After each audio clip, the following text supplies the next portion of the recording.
Fire, what you saying? Yes, fire key, give thanks for life. Serious thing. We are we are here again on Ballhead and the Dread podcast. I want to give thanks for everyone been tuning in, supporting the thing for those times. So now I truly appreciate the strap. If you get free time, make sure you check out our short film from that Ink TV short film series, thing called The Story of Jamaica's Most Famous Shirt, the Mesh Marina. Definitely want to check it out. I'm pretty sure you had an uncle, father, grandfather, somebody walk around with some mesh shirt at some point if you didn't have a mesh shirt. And now you can learn the origins of it. Pretty interesting. Also, make sure you check out music from Autarchii, aka the Dread. That is. The link is in the description. His latest EP, Disrupting the Status Quo, along with a barrage of music videos for the EP. So you definitely want to hold the vibes on that. Make sure you stream it, purchase it, support the brethren. I think Yes, people just feel say, yo, you're bridging reasoning and leave out the fact that bridging are Irie art. I read that, right? Make sure you support the bridging and taking the vibes.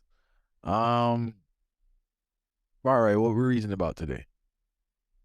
We are reason about the great Vaughn Benjamin. Yeah, man. The great Midnite band to see. Because I know people hear Midnite and things that is Vaughn Benjamin, you know, but I want Vaughn Benjamin to see me. But we know it's the lyrics, and most of the man who give the lyrics still. Great, AKA Akae Beka. Yeah, man, the greatest, one of the greatest lyricists of all time still. Yeah, all right. And I think when we speak about lyricists, especially people that deal with reggae, we more keep it to reggae artists out of Jamaica. And we leave there a couple people, before we get into the reason, there are a couple people here I want to highlight that we should know about. First thing, the brethren called Lord Burgess or Burgess, I'm not sure. But I do know that brethren wrote songs for like Sam Cooke, Chuck Berry. He wrote Deo for Harry Belafonte. And I remember reading one time that I think the brethren mentioned him. The brethren the doctor we interviewed before that wrote the book on the Reggae Encyclopedia. I think that's where I learned about him. I'm pretty sure that the songs that he has written has sold over 100 million copies worldwide, right? And many regard him as one of the greatest composers out of the Caribbean. Next person I want to speak about before we get into the reason if I is Mighty Sparrow, right? Because this bridging here storytelling ability, I'm not sure people listening if you ever took in Mighty Sparrow. Calypso. Yeah, many refer to him as the king of Calypso. But this bridging here, there's one tune I want to recommend. You know, he recorded 1964 called Slave. And this one here, this man musically, through music now, right? I remember this 1964. This brethren was able to capture so many different aspects of slavery within a song. The fear, the mental enslavement. One section he speaks about how they were released, but he himself acknowledged that he doesn't really have any formal education nor a vocation.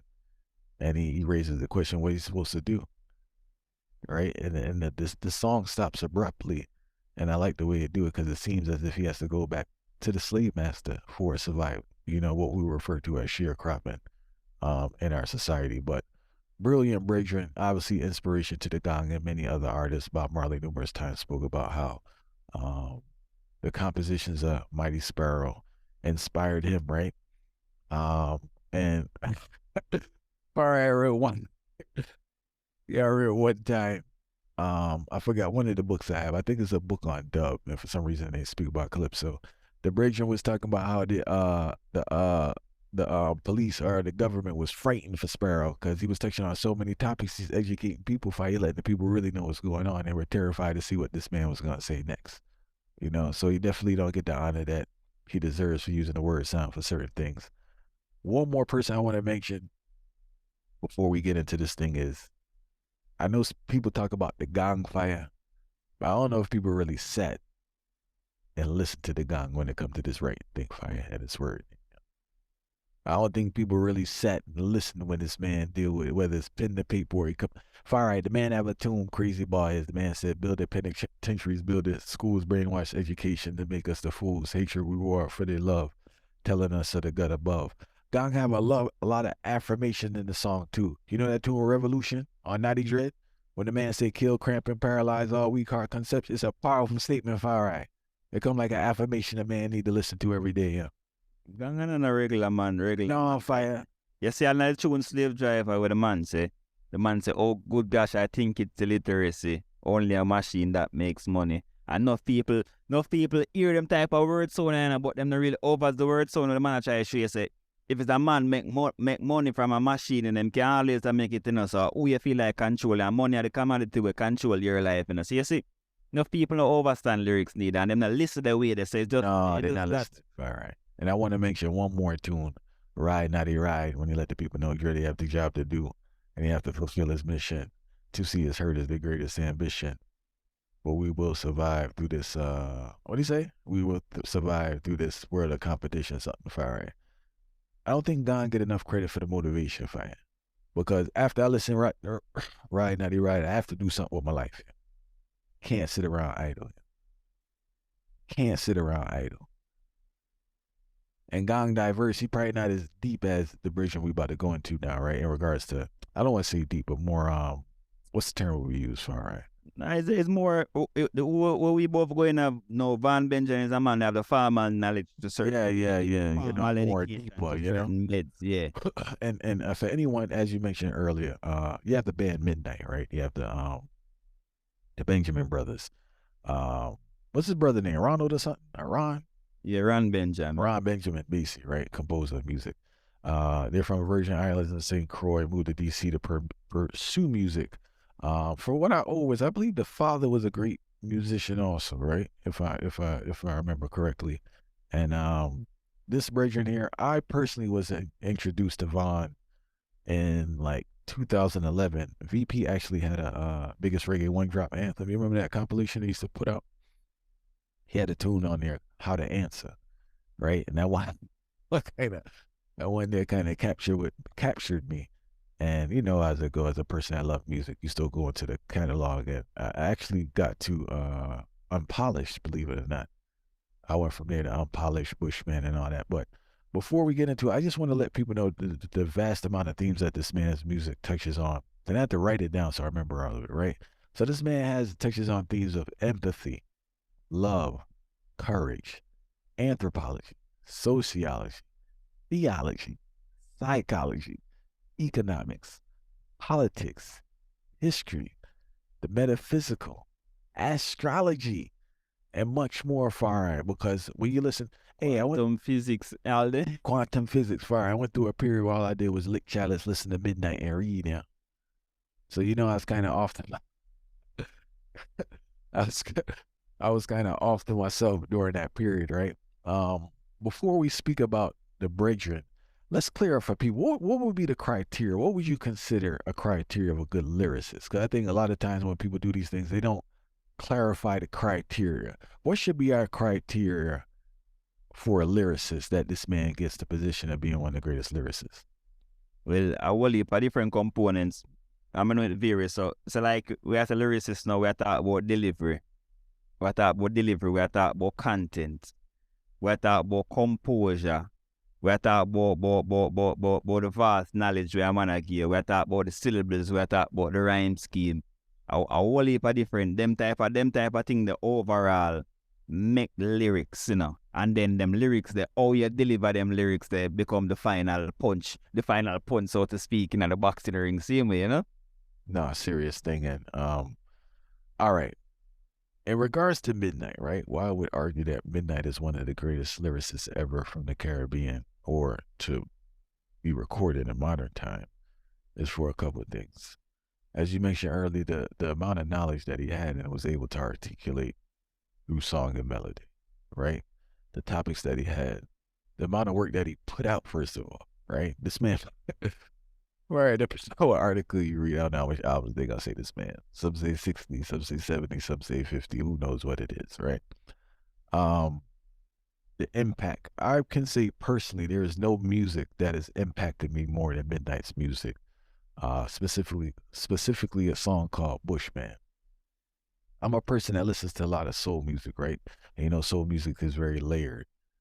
I have a hard time transitioning from slow soul music to reggae, especially like a stripped down reggae drum and bass. It don't capture me like that, right? In regards to music, if I listen to Midnight Far Right, I really have to take a break before I listen to another artist. Yeah. I can't lie to you. I can't listen to Midnight then go listen to somebody just rhyming. It kind of it too dumbed down for me. I don't stimulate the bridging, get my mind racing, and I can't transition. Maybe early Sizzler did that for me to a certain extent, not on this heights, but did it? John 9 did it for me a little bit in regards to that type of stimulation, right? But I can't compare them to Midnight because it's off to a different heights. So I will say, as a man that really knows music, no artist has impacted my life. I already talking about my life more than the sounds that came out of Midnight. I'm not sure if you had that type of experience with an artist or particularly this artist. You know, say, wouldn't say, not from the perspective they're still in about, the perspective where me hides Midnight from is a very peculiar perspective still, because I already mature to certain levels in terms of how my brain develop. I feel like knowing Midnight music come at the right time in this. You see, the time in the now when time me excuse me. When time I think about the next stage of I want to go in my life in terms of consciousness, or I want to develop my career, or I want my meditation to flow, or I want to be easy. It's a hella funniest thing in the garrison me there, you know. I want to buy hella them when name Kirky, you know. The man always I buy CD, I see my pull the CD them out of the plastic. So I said, I know say the man them amongst them certain type of energy. I say the man always cool and calm. So I say, what is the man I pull out of this, out of the CD, out of the plastic? And the man say, yo, at Midnight Road Boy, you have to listen to them artists, you know. So the first album when me go listen now is Ras Make Peace. So when time I listen to Ras Make Peace, I'm here, the man I say, piggy bank is a psychological thing. Implication is only the filter rich winner. I say, what the man just say a while ago? So from there so now, everything start digging at the man in the man lion lag and start. And the whole album, and that's just piece of the album right there in the fire, because the man have a thing called all pagan. And I say the word pan play with the man do, the way out in this race so far, and all of them type of meditate, Rasta man stand, and it's like, the way out the man artwork them alone say something. The man Far Right. You can't leave out. No, continue. I just want you can't leave out Fire. The thing not mixed Fire is recorded and released it. That's the funniest part about it, Fire. Like, it's so raw and authentic, and yet still you have to wonder how him pack so much knowledge. Alright, man sang Midnight, because some of Midnight sang them long. So it's how the man have all a 5-minute song, just an example, a 5-minute song. And the man pack a whole school syllabus where youth in a school that I study from for the whole semester, the man pack in a 5-minute song, you know. And just touch upon certain things so you understand it clearly and then go on to the next, you know. And sometimes you have to pull it up again to hear what the man just say, you know. And then to your knowledge now, to your knowledge now, as you know, where things say you even know reggae, and say, well, I know reggae, I know a certain roots tune, I know the one drop sound, I know all of them type of thing. But how comes I never did hear about Vaughn Benjamin? And that catch my brain now, I start searching man thing and say everything, you see, every album for Midnight, every album is a new subject, you know. It's like a whole different subject, you know, and a damn thing there, me I tell you that. And that's what. So the first Midnight album what I talk about, what me know about, was a 1999 album. And then the album what I mentioned after that, Unpolished, that around a 2003 album. So it just to show you, and in the space of that, how much different things the man give. So my respect, I just I see him from, I see him as the grew out there. I see him as a type of grew out where when time I met him now, as what I say, meditation of affirm the way they him start putting in a different place. You can't just listen to him for fun. For just fun. Yeah. Nah, and all right, I just want to bring up one point with Midnight, right? Because I remember, obviously, you know, you share it with people. Some people are like, what the heck is this? And other people are like, you know. the palatability of it, right? This is my perspective. The stuff he did with Tippy Irie has a more melodic sound to it. Like the rhythms are more kind of a little vibe. Other stuff fire, you just listening to it. It don't really, you get what I'm saying? It don't really have that sound to it. Very powerful with the word sound, same way. With regards to composition and all that with the music, I think that's what turn off. And another thing too, fire, you can't be dunce and listen to Midnite. You have to have such a background of historical information, understand economics, politics. So you have to understand all those topics to even understand what the man's saying, fight. He just, first of all, he's going super hard. Sometimes he go very fast. There's a lot of information stuffed in small pockets. So it's like, you yourself have to be on ice to take it in, and I'm pretty sure it's not for the average consumer. Couple albums I wanna highlight are Unpolished Make Peace, as you said.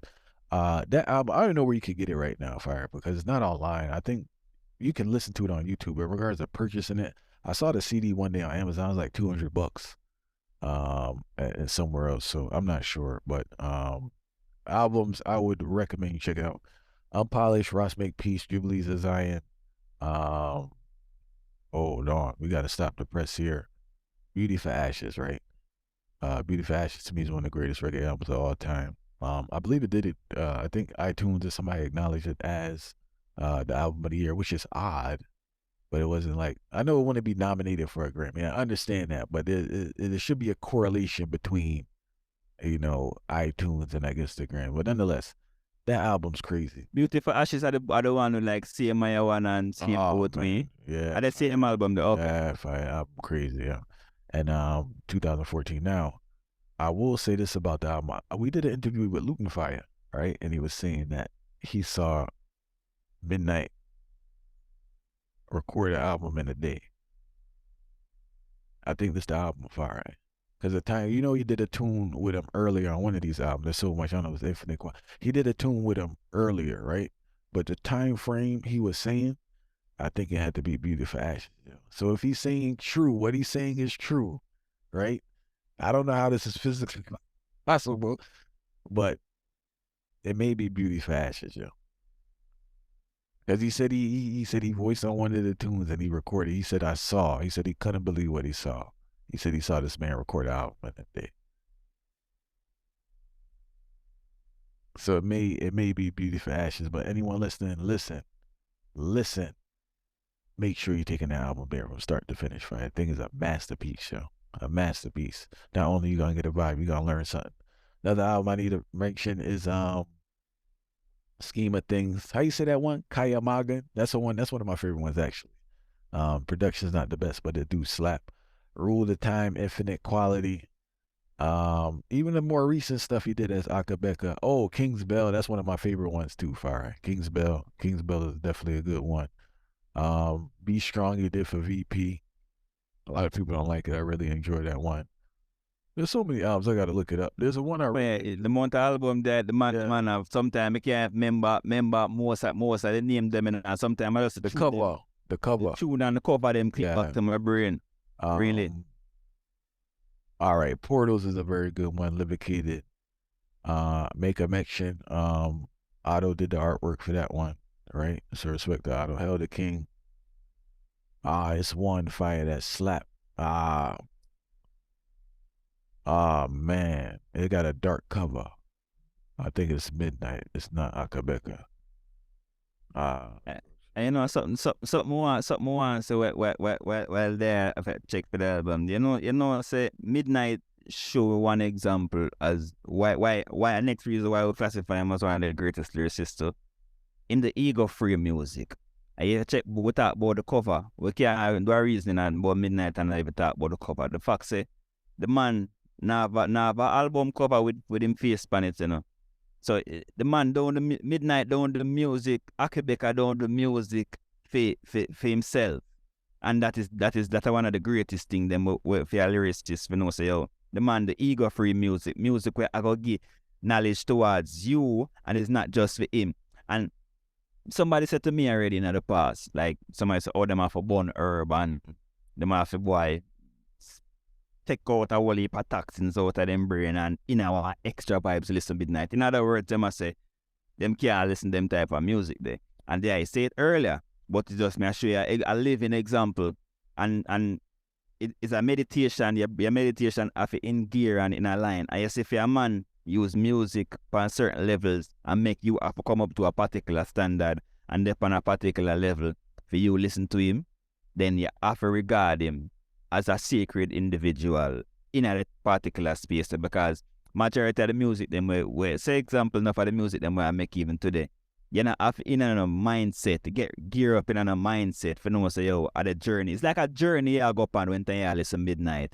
And that is something I can respect, because the man create a whole journey for you. It's like you climb a hill and you sightsee, you're up on a sightseeing thing and say, oh, look on that over there, so look on that over there. So and that what Midnite music really mean to me is like a sightseeing type of journey.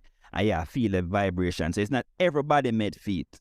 It's not everybody make feet, especially if you have a pure heart or you have an open mind for say, boy, you gotta really try embrace knowledge and try to see how you can improve oneself certain way and learn certain things and gather the information and decipher where you want to take from where you don't want to take. So it's not everybody meant for the gear, you know?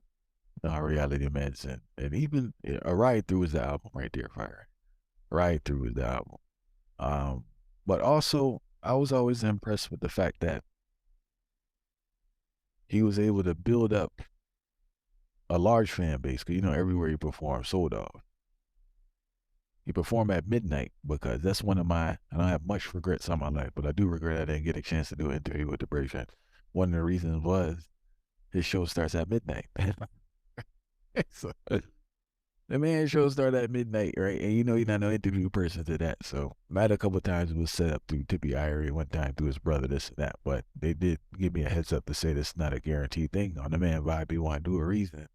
And far with family and running around and all that fire. I said, yo, I can't go stay out on the road all 4 in the morning for no possibility, yo. And I kind of regret if I would have stayed, who knows what happened. But that's one of the things I wish where it's kind of like, maybe I should have stayed and just tried the thing. But because I'm not no late night person, fire, hard for me to stay out the house with no probability, you know. And the man don't want a reason, you know. So that's the reality of it. But yeah, he was able to create a very great fan base. Obviously, they did a role for a long time. Right? They did a role for a long time. And like he just stayed so true to his essence. He did some collaborations towards the end, but they seen those collaborations were done on his terms. He wasn't changing his style to fit in with someone else's thing.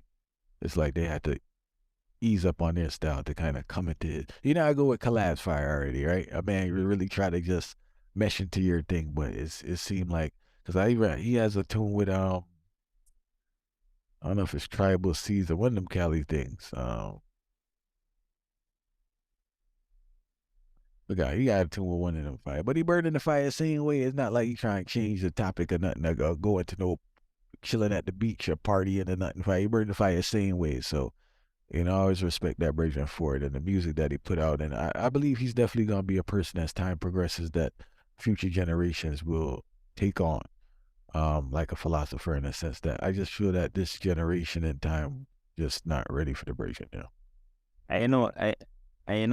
Say there with that what I mentioned is a very crucial part. I say like we mentioned Bob Marley at the start, right?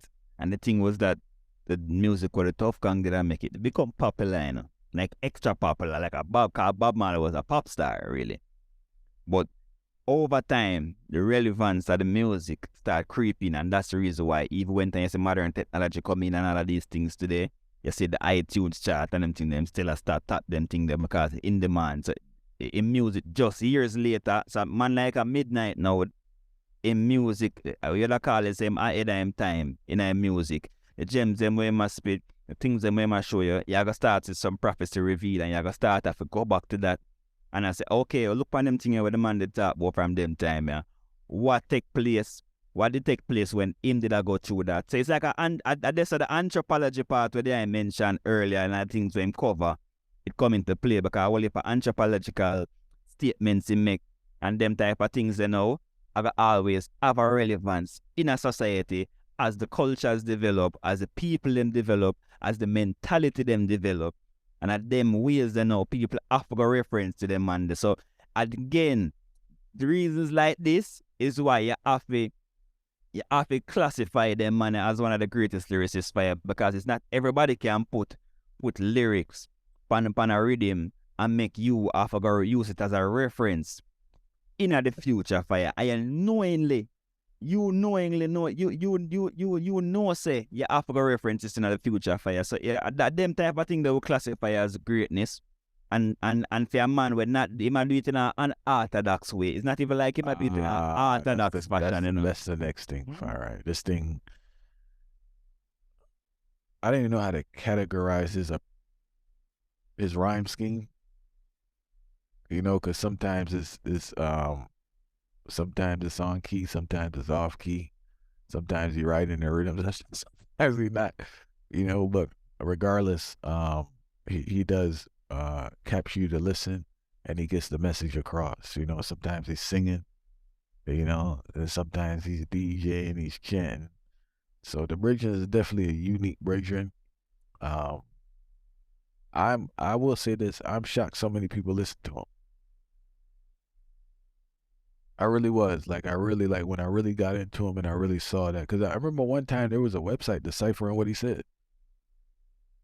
It was like a forum in a sense. Like, people were arguing about what he was saying, you know, like trying to clarify what he was saying in the song. But I was just shocked that the amount of people that supported him, because as you said, the approach is so unorthodox and it's so deep. Like, you can't, it's not even a vibe to say like, oh, the rhythm slap, I'm just gonna listen to it. 'Cause I think like with these modern like trap and dance, I was like, oh, I'm not really listening to what it's saying. And some of the beats are tough. They're not that tough to get in that category. But like, Fari, you just can't. No, you gotta sit and take time and listen to this, you know, especially if you're a person that's not like too informed about stuff. You might have to go online and research after that. You might have to go online and research after things this man's saying to understand and get the fullness of it, you know? So, have you ever heard? Go ahead. No, I say, be a span something like that. Him really exemplary upon the levels because, you know, like how most people that say, oh, but this is not the in thing. This is not the in thing now. And, you know, nobody not gonna listen to that. That's how much I share against it, ego-free music, because him not sit down and make the music. And I said, boy, I wonder if people are gonna listen to it. Because as they say, shock says so much people listen to him, and when you see him concert them full.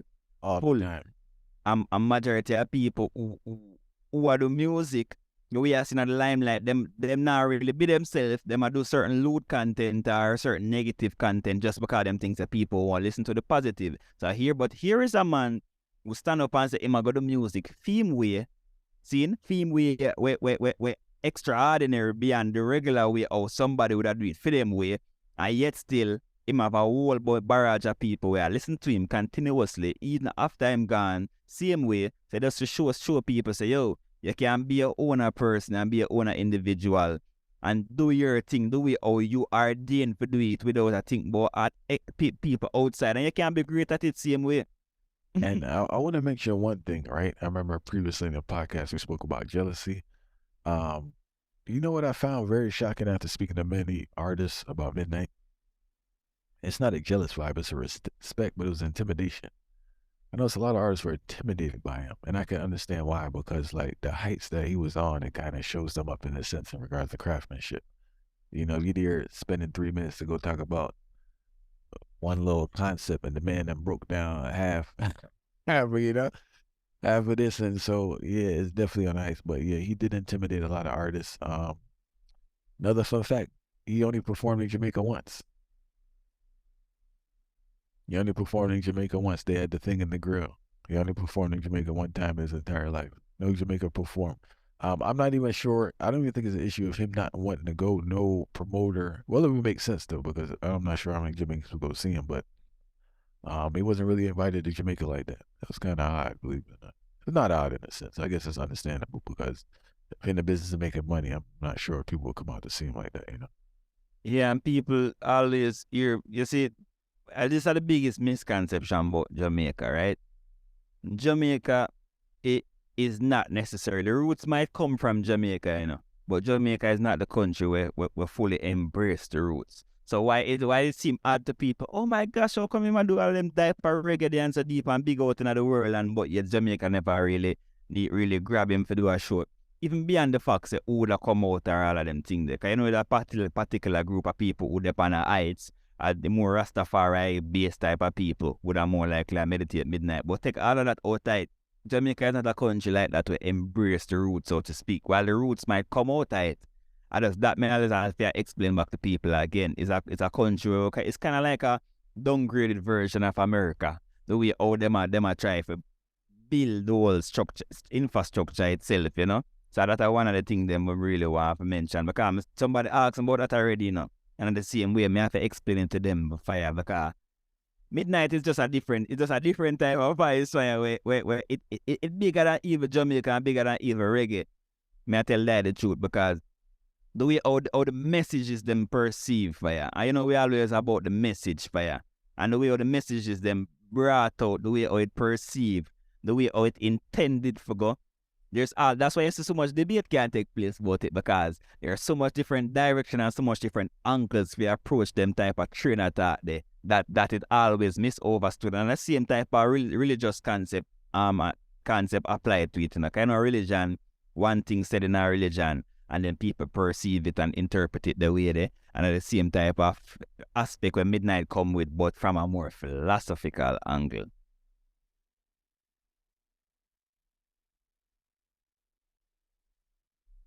I'm just grateful that he did the works while he was here, yeah. Tell you the truth, yeah. You know, because I've never experienced anything like that, and hopefully somebody will come forward on that type of heights in the future. But if you haven't, anyone listening, if you haven't listened to the works of the Brethren, highly recommend go back in earlier in the podcast where we mentioned.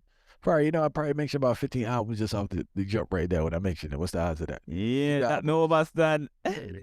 No covers, no nothing original music, no compilation like albums.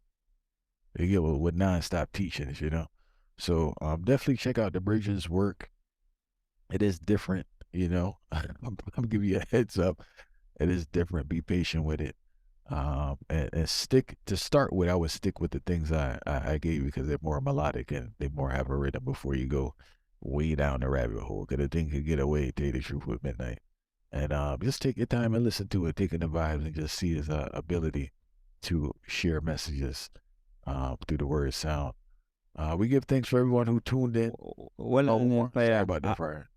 Honorable mention after we make to the Empress Desiree too, you know, you talk about Midnite, it kind of fall in place right there, you know, Desiree, you know, love is a meditation and all of them type of tune. They're the same type of energy, but just from a feminine, more from a lioness perspective. So you see, I feel like anybody we're into Midnite music will be into Desiree music as a pure meditation type of music with the same type of philosophy, anthropology, all of these different type of life teachings mixing it. So we definitely have to mention the sister from we talk about Midnite, you know?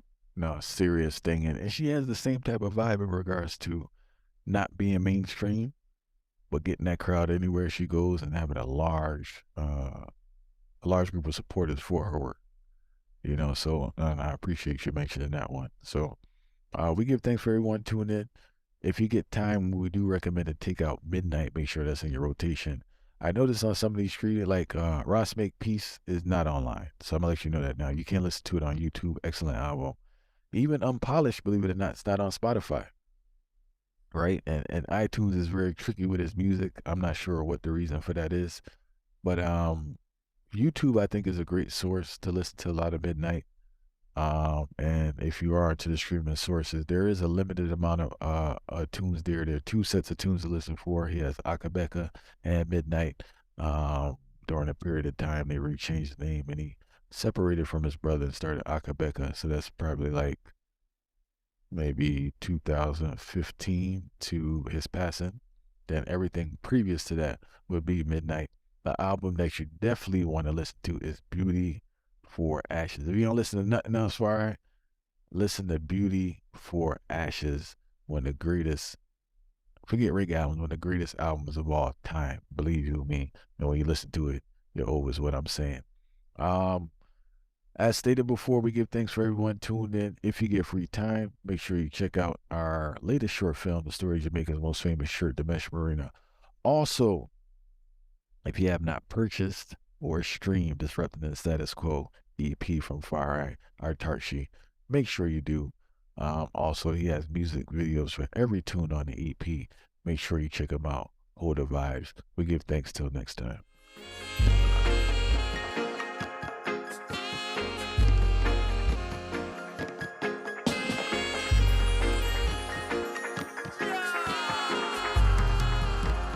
2000 years.